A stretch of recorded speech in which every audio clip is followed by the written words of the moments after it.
questions you ask here are the same questions we ask in these circumstances.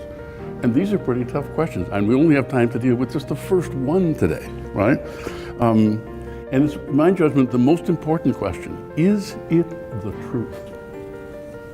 I define trust as the absence of fear, and fear as the absence of trust.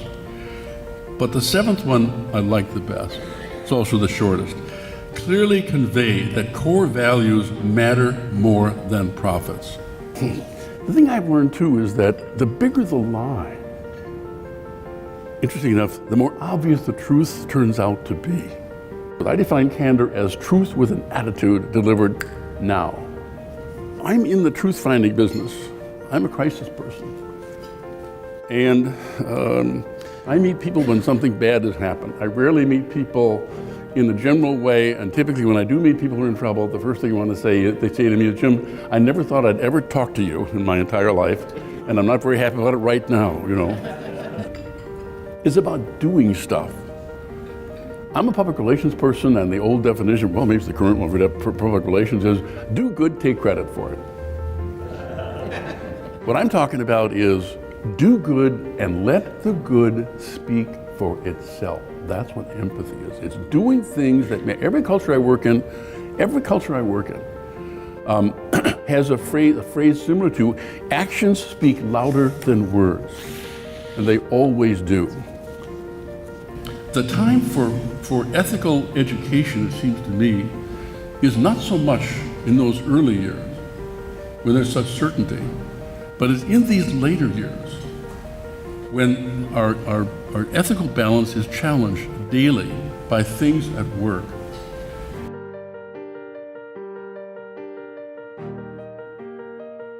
I define apology as the atomic energy of empathy. And we talk about empathy. What is empathy? Well, most of us learned that empathy was putting ourselves in the shoes of someone else and trying to appreciate their circumstances. How do you put yourself in the shoes of the families of 7 people killed by a company and say, I know how you feel? You can't. Apology is the toughest thing leaders have to do because they don't want to do this. Why don't they want to do this? Well, the biggest reason in my experience is what I call the sissy factor. They don't want their sorority sister or their fraternity brother to call them up and say, hey, what are you doing? The rest of us are hanging out here. Now you made it tougher for us because you apologized to these people. But apology does an amazing thing.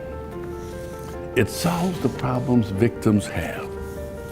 And crisis is all about creating victims.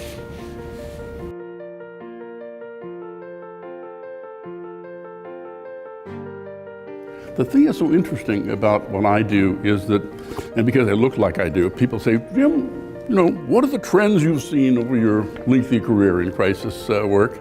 And the answer is none. I say to myself, there's a puzzled look, and the reason is, unless they've slipped another commandment in when I wasn't looking, they'll still break in the same 10 every week. It's like they don't read the newspaper, they don't listen, and quite often, I know of the people that I'm going to be working with, and my first question is probably the same question their mothers asked them. What were you thinking? If someone directs you, to the mailroom to get information, what have I learned? Problems like this never start in the mailroom. They don't know anything in the mailroom. When someone called me and said, Jim, we got this problem, we've got these people who are really angry at us, and I said, well, why are they angry at you? Gee, I don't know. Well, it's hard to help you if you don't know.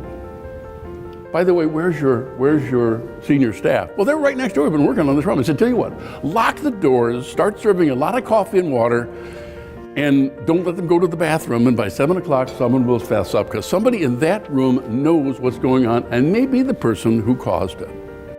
Oh, and Chief Harteau was sure as heck heard. But was she heard the way she intended?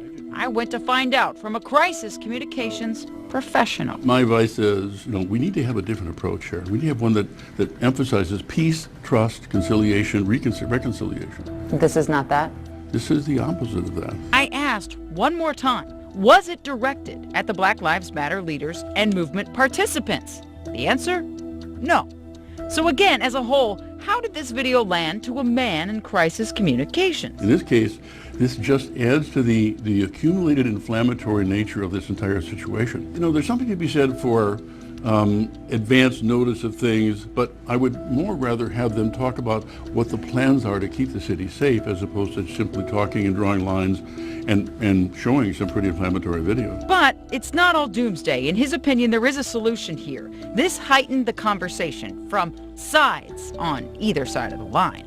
Now, it's time to cross it. To me, the remedy for this situation, is to get on the phone and call these people and maybe even put on your civilian clothes and go talk to them.